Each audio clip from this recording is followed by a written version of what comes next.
السلام علیکم ورحمۃ اللہ وبرکاتہ۔ اعوذ باللہ من الشیطان الرجیم، بسم اللہ الرحمن الرحیم۔ ہم سب جانتے ہیں کہ اس دنیا میں ہر شخص کسی نہ کسی کو امپریس کرنے میں لگا، اور وہ کس طرح امپریس کرتا ہے؟ وہ یہ کرتے ہیں کہ جیسے مثال بچے جو ہیں اگر اپنے والدین کو امپریس کرنے میں لگیں، اسٹوڈنٹس جو ہیں ٹیچر کو امپریس کرنے میں لگیں، تو ہر کوئی اس کی لائف میں کوئی ایسا شخص ضرور ہوتا ہے کہ جس کو وہ امپریس کرنا چاہتا ہے۔ امپریس کس طرح کیا جاتا ہے کہ بچے وہ کوالٹیز اپنا لیتے ہیں جو والدین کو پسند ہو، کیونکہ انہوں نے والدین کو امپریس کرنا ہے۔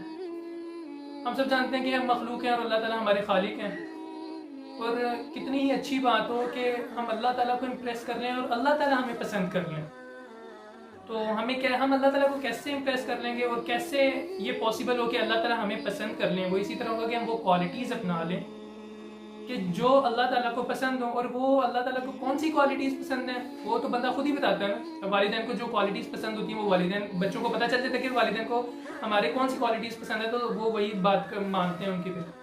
تو اللہ تعالیٰ کو کون سی وہ کوالٹیز پسند ہیں جس سے ایک بندہ جو ہے وہ اللہ تعالیٰ کا پسندیدہ بندہ بن جاتا ہے، تو یہ اللہ تعالیٰ نے خود قرآن میں فرما دیا۔ الذين ينفقون في السراء والضراء والكاظمين الغيظ والعافين عن الناس والله يحب المحسنين۔ اس کا ترجمہ کیا ہے کہ اللہ تعالیٰ کو کون سی کوالٹیز پسند ہے؟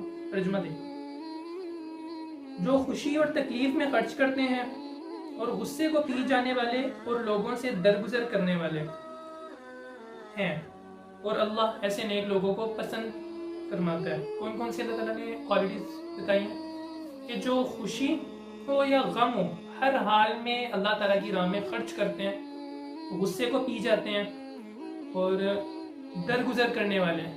مطلب اگر کوئی کسی سے غلطی یا کوتاہی ہو جاتی ہے تو ان کو درگزر کر دیتے ہیں بجائے ان کے کہ ان سے بدلہ لینے کے۔ اور اللہ تعالیٰ ایسے نیک لوگوں کو کیا کرتا ہے؟ پسند فرماتا ہے اللہ تعالیٰ اپنی مخلوق کو جو یہ ایسی کوالٹیز اپنا لیتے ہیں۔ اور اگلی آیت میں اللہ تعالیٰ کیا فرماتے ہیں؟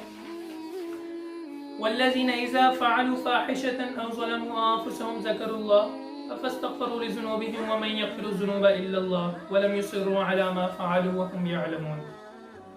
اور وہ لوگ کہ جب کوئی بے حیائی کرتے ہیں یا اپنی جانوں پر ظلم کرتے ہیں تو اللہ کو یاد کرتے ہیں۔ مطلب اگر کوئی غلطی کر بیٹھے یا اپنی جان پر ظلم کر بیٹھے، کوئی برائی کا ارتکاب کر رہا ہے، تو اللہ کو فوراً یاد کر لیتے، بس اپنے گناہوں کی بخشش مانگتے ہیں، اور اللہ کے سوا اور کون بخشتا ہے؟ یقیناً اللہ کے سوا کوئی بخشنے والا نہیں۔ اور انہوں نے جو کیا اس پر اصرار نہیں کرتے جبکہ وہ جانتے ہیں۔